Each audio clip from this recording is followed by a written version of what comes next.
And these 3 acts were really important. It's laid out the requirements for how we were going to manage our road systems, manage the vehicles that were riding on them, how we were going to behave on those systems. It's foundational to what we have today. It talks about registration, weight requirements, all of that. But there's one part of the acts that I absolutely love. And that is, it is a requirement when driving in a self-propelled vehicle to at all times have a person walking in front of that vehicle carrying a red flag so that the pedestrians know that the self-propelled vehicle is coming.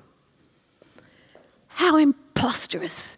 We've got the latest technology and we're putting archaic systems in its way.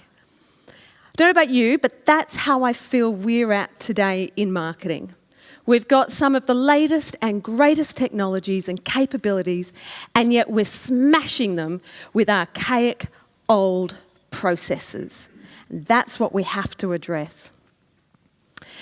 So I'm going to tell you a little bit of a story about how my journey started. My journey started in this new way of thinking about process at the beginning of last year. We're only just 2 months into the year, and I was looking across at my leadership team and I thought, wow, you guys are knackered. They looked exhausted, and we hadn't even got into the full stride of the year yet. And that's when I started thinking about this more deeply, and I thought, we've got to figure out how we can end the workday with the same amount of energy as we began the workday with.